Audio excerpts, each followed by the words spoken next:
15 है अंतर्राज्यीय संबंध, इंटर स्टेट रिलेशंस। भारतीय संघीय व्यवस्था की सफलता मात्र केंद्र तथा राज्यों के सौहार्दपूर्ण संबंधों तथा घनिष्ठ सहभागिता पर ही नहीं, अपितु राज्यों के अंतर संबंधों पर भी निर्भर करती है। अतः संविधान ने अंतर्राज्यीय सौहार्द के संबंध में निम्न प्रावधान किए हैं। 1. अंतर्राज्यीय जल विवादों का न्याय निर्णयन। 2. अंतर्राज्यीय परिषद द्वारा समन्वयता। 3. सार्वजनिक कानूनों, दस्तावेजों तथा न्यायिक प्रक्रियाओं को पारस्परिक मान्यता। 4. अंतर्राज्यीय व्यापार, वाणिज्य तथा समागम की स्वतंत्रता। इसके अतिरिक्त संसद द्वारा अंतर्राज्यीय सहभागिता तथा समन्वयता को बढ़ाने के लिए क्षेत्रीय परिषदों का गठन किया गया है। अंतर्राज्यीय जल विवाद। संविधान का अनुच्छेद 362 अंतर्राज्यीय जल विवादों के न्याय निर्णयन से संबंधित है। इसमें 2 प्रावधान हैं। 1. संसद कानून बनाकर अंतर्राज्यीय नदियों तथा नदी घाटियों के जल के प्रयोग, बंटवारे तथा नियंत्रण से संबंधित किसी विवाद पर शिकायत का न्याय निर्णयन कर सकती है। 2. संसद ये भी व्यवस्था कर सकती है कि ऐसे किसी विवाद में न ही उच्चतम न्यायालय तथा न ही कोई अन्य न्यायालय अपने अधिकार क्षेत्र का प्रयोग करे। इस प्रावधान के अधीन संसद ने 2 कानून बनाए, नदी बोर्ड अधिनियम 1956 तथा अंतर्राज्यीय जल विवाद अधिनियम 1956। नदी बोर्ड अधिनियम अंतर्राज्यीय नदियों तथा नदी घाटियों के नियंत्रण तथा विकास के लिए नदी बोर्डों की स्थापना हेतु बनाया गया। नदी बोर्ड की स्थापना संबंधित राज्यों के निवेदन पर केंद्र सरकार द्वारा उन्हें सलाह देने हेतु की जाती है। अंतर्राज्यीय जल विवाद अधिनियम केंद्र सरकार को अंतर्राज्यीय नदी अथवा नदी घाटी के जल के संबंध में 2 अथवा अधिक राज्यों के मध्य विवाद के न्याय निर्णयन हेतु एक अस्थायी न्यायालय के गठन की शक्ति प्रदान करता है। न्यायाधिकरण का निर्णय अंतिम तथा विवाद से संबंधित सभी पक्षों के लिए मान्य होता है। इस अधिनियम के अंतर्गत कोई भी जल विवाद जो ऐसे किसी न्यायाधिकरण के अधीन हो, वो उच्चतम न्यायालय अथवा किसी दूसरे न्यायालय के अधिकार क्षेत्र से बाहर होता है। अंतर्राज्यीय जल विवाद के निपटारे के लिए अतिरिक्त न्यायिक तंत्र की आवश्यकता इस प्रकार है। यदि जल विवादों से विधिक अधिकार या हित जुड़े हुए हैं, तो उच्चतम न्यायालय को ये अधिकार है कि वो राज्यों के मध्य जल विवादों की स्थिति में उनसे जुड़े मामलों की सुनवाई कर सकता है। लेकिन इस संबंध में विश्व के विभिन्न देशों में ये अनुभव किया गया है कि जब जल विवादों में निजी हित सामने आ जाते हैं, तो मुद्दे का संतोषजनक समाधान नहीं हो पाता है। टिप्पणी 1. संयुक्त संसदीय समिति की रिपोर्ट भारत की भविष्य की सरकार के बारे में हाउस ऑफ लॉर्ड्स एवं हाउस ऑफ कॉमन की प्रवर समिति। टिप्पणी 1 समाप्त। अब तक 2016 केंद्र सरकार 8 अंतर्राज्यीय जल विवाद न्यायाधिकरणों का गठन कर चुकी है। इन न्यायाधिकरणों के नाम, गठन का वर्ष एवं संबंधित राज्यों की सूची को तालिका संख्या 15.1 में दर्शाया गया है। अंतर्राज्यीय परिषदें। अनुच्छेद 263 राज्यों के मध्य तथा केंद्र तथा राज्यों के मध्य समन्वय के लिए अंतर्राज्यीय परिषद के गठन की व्यवस्था करता है। इस प्रकार राष्ट्रपति यदि किसी समय ये महसूस करे कि ऐसी परिषद का गठन सार्वजनिक हित में है, तो वो ऐसी परिषद का गठन करता है। राष्ट्रपति ऐसी परिषद के कर्तव्यों, इसके संगठन और प्रक्रिया को परिभाषित यानी निर्धारित कर सकता है। पृष्ठ संख्या 15.2। यद्यपि राष्ट्रपति को अंतर्राज्यीय परिषद के कर्तव्यों के निर्धारण की शक्ति प्राप्त है, तथापि अनुच्छेद 263 निम्नानुसार इसके कर्तव्यों का उल्लेख करता है। अ. राज्यों के मध्य उत्पन्न विवादों की जांच करना तथा ऐसे विवादों पर सलाह देना। ब. उन विषयों पर जिनमें राज्यों अथवा केंद्र तथा राज्यों का समान हित हो, अन्वेषण तथा विचार विमर्श करना। स. ऐसे विषयों तथा विशेष तौर पर नीति तथा इसके क्रियान्वयन में बेहतर समन्वय के लिए संस्तुति करना। परिषद के अंतर्राज्यीय विवादों पर जांच करने तथा सलाह देने के कार्य उच्चतम न्यायालय के अनुच्छेद 131 के अंतर्गत सरकारों के मध्य कानूनी विवादों के निर्णय के अधिकार क्षेत्र के संपूरक हैं। परिषद किसी विवाद चाहे कानूनी अथवा गैर कानूनी का निष्पादन कर सकती है, किंतु इसका कार्य सलाहकारी है, न कि न्यायालय की तरह अनिवार्य रूप से मान्य निर्णय। टिप्पणी 2। MP जैनरू इंडियन कॉन्स्टिट्यूशनल लॉ वधवा चौथा संस्करण पृष्ठ 382। टिप्पणी समाप्त। अनुच्छेद 263 के उपरोक्त उपबंधों के अंतर्गत राष्ट्रपति संबंधित विषयों पर नीतियों तथा उनके क्रियान्वयन में बेहतर समन्वय के लिए निम्न परिषदों का गठन कर चुका है। केंद्रीय स्वास्थ्य परिषद, केंद्रीय स्थानीय सरकार परिषद। टिप्पणी 3। इसे मूलतः स्थानीय स्वशासन की केंद्रीय परिषद 1954 के रूप में जाना जाता था। टिप्पणी समाप्त। बिक्री कर हेतु उत्तरी, पूर्वी, पश्चिमी तथा दक्षिणी क्षेत्रों के लिए 4 क्षेत्रीय परिषदें। टिप्पणी 4। भारतीय दवा की केंद्रीय परिषद तथा होम्योपैथी की क्षेत्रीय परिषद का गठन संसद के अधिनियम के अंतर्गत किया गया था। टिप्पणी समाप्त। तालिका 15.1 अब तक गठित अंतर्राज्यीय जल विवाद न्यायाधिकरण। क्रम संख्या 1। नाम कृष्णा जल विवाद न्यायाधिकरण 1, स्थापना वर्ष 1969, संबंधित राज्य महाराष्ट्र, कर्नाटक एवं आंध्र प्रदेश। क्रम संख्या 2। नाम गोदावरी जल विवाद न्यायाधिकरण, स्थापना वर्ष 1969, संबंधित राज्य महाराष्ट्र, कर्नाटक, आंध्र प्रदेश, मध्य प्रदेश एवं ओडिशा। 3। नाम नर्मदा जल न्यायाधिकरण, स्थापना वर्ष 1969, संबंधित राज्य राजस्थान, गुजरात, मध्य प्रदेश एवं महाराष्ट्र। क्रम संख्या 4। नाम रावी तथा व्यास जल विवाद न्यायाधिकरण, स्थापना वर्ष 1986, संबंधित राज्य पंजाब, हरियाणा एवं राजस्थान। 5। कावेरी जल विवाद न्यायाधिकरण 1990, कर्नाटक, केरल, तमिलनाडु एवं पुडुचेरी। 6। कृष्णा जल विवाद न्यायाधिकरण 2, 2004, महाराष्ट्र, कर्नाटक एवं आंध्र प्रदेश। 7। वंशधारा जल विवाद न्यायाधिकरण 2010, ओडिशा एवं आंध्र प्रदेश। 8। महादायी जल विवाद न्यायाधिकरण 2010, गोवा, कर्नाटक एवं महाराष्ट्र। 9। महानदी जल विवाद न्यायाधिकरण 2018, ओडिशा और छत्तीसगढ़। अंतर्राज्यीय परिषद की स्थापना।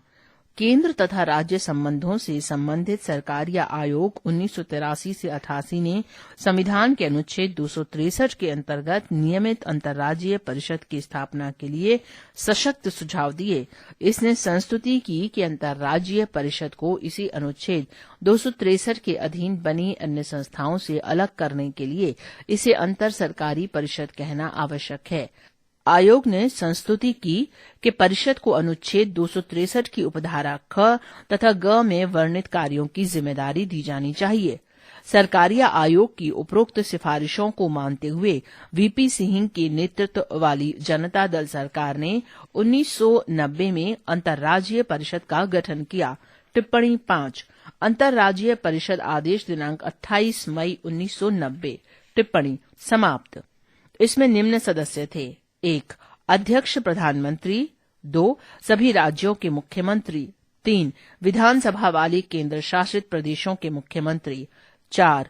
उन केंद्र शासित प्रदेशों के प्रशासक जहां विधानसभा नहीं है। 5. राष्ट्रपति शासन वाले राज्यों के राज्यपाल। 6. प्रधानमंत्री द्वारा नामित 6 केंद्रीय कैबिनेट मंत्री, गृह मंत्री सहित। परिषद के अध्यक्ष प्रधानमंत्री द्वारा निमित्त 5 कैबिनेट मंत्री, राज्य मंत्री, स्वतंत्र प्रभार परिषद के स्थायी आमंत्रित सदस्य होते हैं। ये परिषद अंतर्राज्यीय, केंद्र राज्य तथा केंद्र केंद्र शासित प्रदेशों से संबंधित विषयों पर संस्तुति करने वाला निकाय है। इसका उद्देश्य ऐसे विषयों पर इनके मध्य परीक्षण, विचार विमर्श तथा सलाह से समन्वय को बढ़ावा देना है। विस्तार पूर्वक इसके कार्य निम्न हैं: ऐसे विषयों पर अन्वेषण तथा विचार विमर्श करना जिनमें राज्यों अथवा केंद्र के साझा हित निहित हों।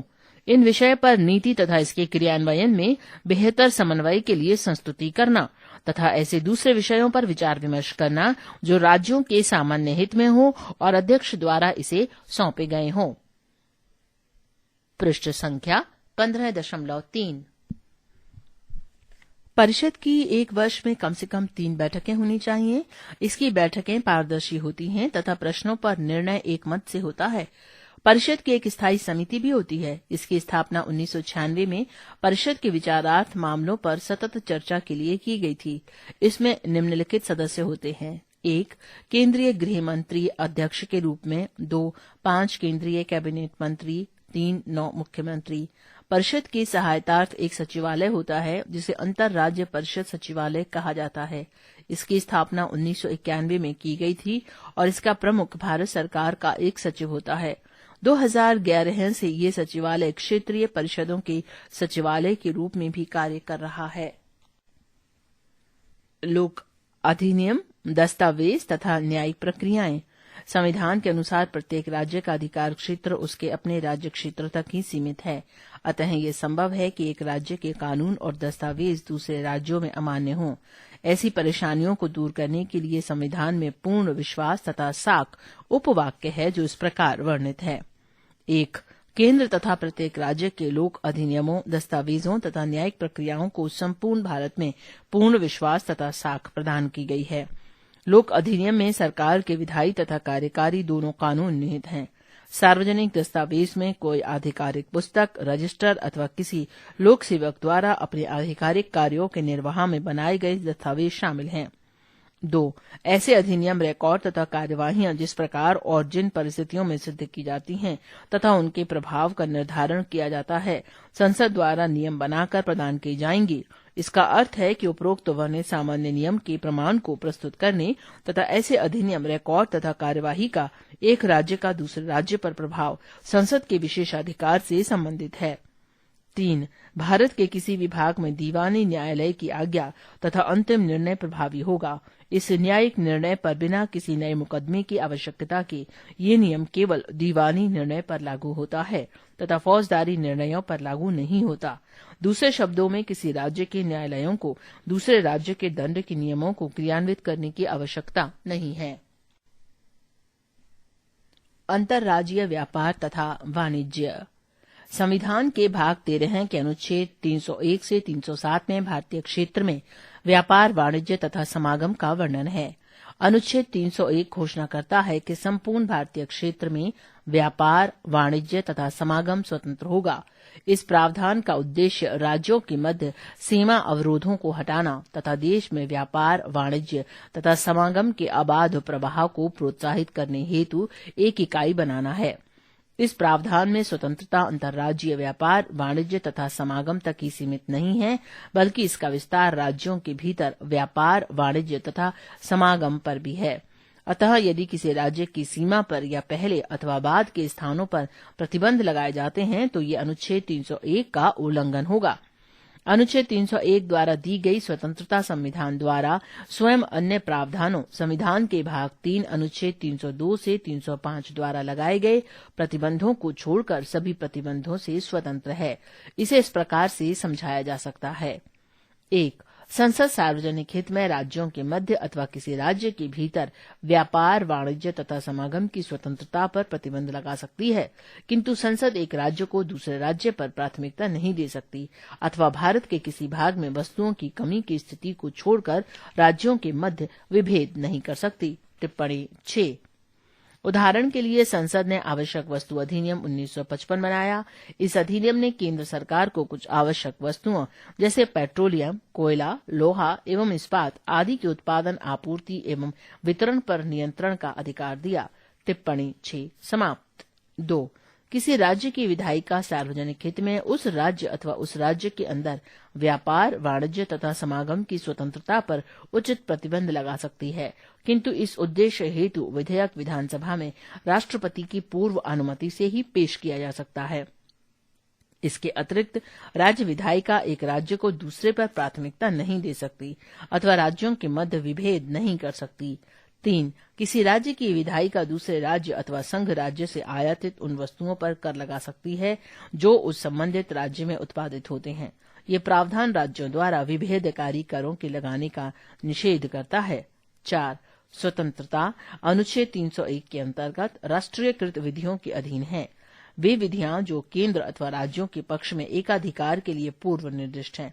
इस प्रकार संसद अथवा राज्य विधायिका संबंधित सरकार द्वारा किसी व्यापार, व्यवसाय, उद्योग अथवा सेवा को जिसमें सामान्य नागरिक शामिल हो अथवा आंशिक रूप से शामिल हो या नहीं हो, जारी रखने के लिए कानून बना सकती है। संसद व्यापार, वाणिज्य तथा समागम की स्वतंत्रता को आगे बढ़ाने के उद्देश्य से उचित प्राधिकरण की नियुक्ति कर सकती है तथा इसे प्रतिबंधित भी कर सकती है। संसद इस प्राधिकरण को आवश्यक शक्ति तथा कार्य दे सकती है, किंतु अभी तक ऐसे किसी प्राधिकरण का गठन नहीं किया गया है। टिप्पणी 7। अमेरिका में ऐसे प्राधिकरणों को अंतर्राज्यीय वाणिज्य आयोग कहा जाता है। टिप्पणी समाप्त। क्षेत्रीय परिषदें सांविधिक निकाय हैं, न कि संवैधानिक। इसका गठन संसद द्वारा अधिनियम बनाकर किया गया है, जो कि राज्य पुनर्गठन अधिनियम 1956 है। इस कानून ने देश को 5 क्षेत्रों में विभाजित किया है: उत्तरी, मध्य पूर्वी, पश्चिमी तथा दक्षिणी, तथा प्रत्येक क्षेत्र के लिए एक क्षेत्रीय परिषद का गठन किया है। जब ऐसे क्षेत्र बनाए जाते हैं तो कई चीजों को ध्यान में रखा जाता है, जिनमें सम्मिलित हैं देश का प्राकृतिक विभाजन, नदी तंत्र एवं संचार के साधन, सांस्कृतिक एवं भाषाई संबंध एवं आर्थिक विकास की आवश्यकता, सुरक्षा तथा कानून और व्यवस्था। प्रत्येक क्षेत्रीय परिषद में निम्नलिखित सदस्य होते हैं: अ. केंद्र सरकार का गृह मंत्री। ब. क्षेत्र के सभी राज्यों के मुख्यमंत्री। स. क्षेत्र के प्रत्येक राज्य से 2 अन्य मंत्री। द. क्षेत्र में स्थित प्रत्येक केंद्र शासित प्रदेश के प्रशासक। इसके अतिरिक्त निम्नलिखित व्यक्ति क्षेत्रीय परिषद से सलाहकार बैठक में बिना मताधिकार के रूप में संबंधित हो सकते हैं: 1. योजना आयोग द्वारा मनोनीत व्यक्ति। 2. क्षेत्र में स्थित प्रत्येक राज्य सरकार के मुख्य सचिव। 3. क्षेत्र के प्रत्येक राज्य के विकास आयुक्त। केंद्र सरकार का गृह मंत्री 5 क्षेत्रीय परिषदों का अध्यक्ष होता है। प्रत्येक मुख्यमंत्री क्रमानुसार 1 वर्ष के समय के लिए परिषद के उपाध्यक्ष के रूप में कार्य करता है। क्षेत्रीय परिषदों का उद्देश्य राज्यों, केंद्र शासित प्रदेशों तथा केंद्र के बीच सहभागिता तथा समन्वयता को बढ़ावा देना है। ये परिषदें आर्थिक तथा सामाजिक योजना, भाषाई अल्पसंख्यक, सीमा विवाद, अंतर्राज्यीय परिवहन आदि जैसे संबंधित विषयों पर विचार विमर्श तथा संस्तुति करती हैं। ये केवल चर्चात्मक तथा परामर्शदात्री निकाय हैं। क्षेत्रीय परिषदों के उद्देश्य अथवा कार्य विस्तार पूर्वक निम्नलिखित हैं: भावुकतापूर्ण देश का एकीकरण प्राप्त करना, तीक्ष्ण राज्य भावना, क्षेत्रवाद, भाषाई तथा विशेषतावाद के विकास को रोकने में सहायता करना, विभाजन के बाद के प्रभावों को दूर करना ताकि पुनर्गठन, एकीकरण तथा आर्थिक विकास की प्रक्रिया एक साथ चल सके, केंद्र तथा राज्यों को सामाजिक तथा आर्थिक विषयों पर एक दूसरे की सहायता करने में तथा एक समान नीतियों के विकास के लिए विचारों तथा अनुभवों के आदान प्रदान में सक्षम बनाना, मुख्य विकास योजनाओं के सफल तथा तीव्र क्रियान्वयन के लिए एक दूसरे की सहायता करना, देश के अलग अलग क्षेत्रों के मध्य राजनीतिक साम्य सुनिश्चित करना। पूर्वोत्तर परिषद। उपरोक्त क्षेत्रीय परिषदों के अतिरिक्त एक पूर्वोत्तर परिषद का गठन एक अलग संसदीय अधिनियम पूर्वोत्तर परिषद अधिनियम 1971 टिप्पणी 8 ये अगस्त 1972 को अस्तित्व में आया द्वारा किया गया है। इसके सदस्यों में असम, मणिपुर, मिजोरम, अरुणाचल प्रदेश, नागालैंड, मेघालय, त्रिपुरा तथा सिक्किम सम्मिलित हैं। टिप्पणी 9 2002 में सिक्किम पूर्वोत्तर परिषद का 8वां सदस्य बना। इसके कार्य कुछ अतिरिक्त कार्यों सहित वही हैं जो क्षेत्रीय परिषदों के हैं।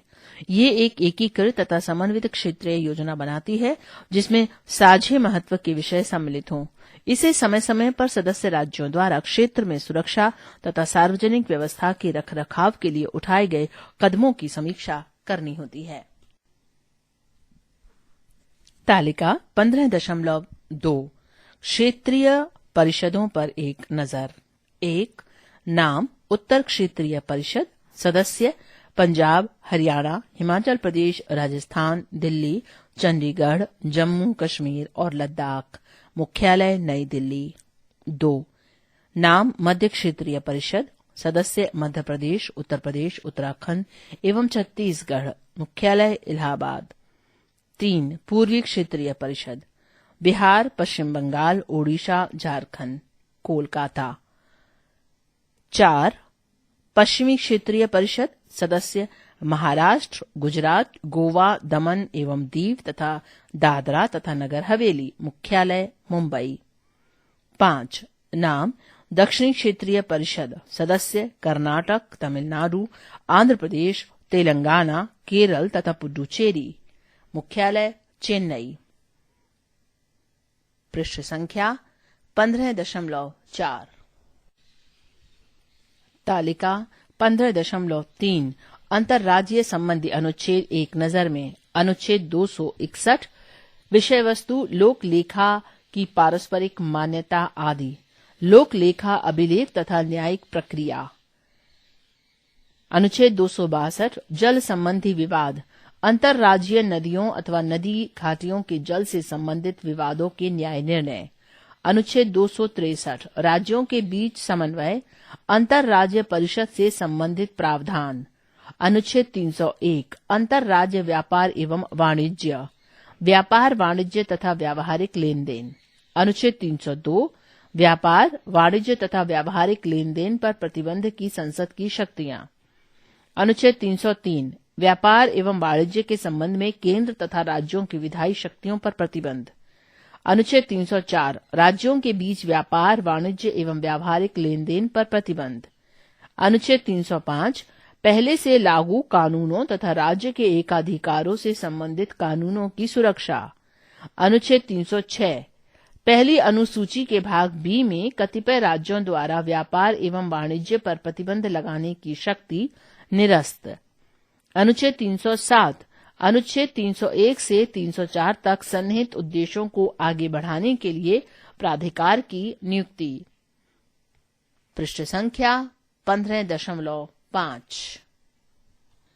ये पृष्ठ खाली है। पृष्ठ संख्या 16.1।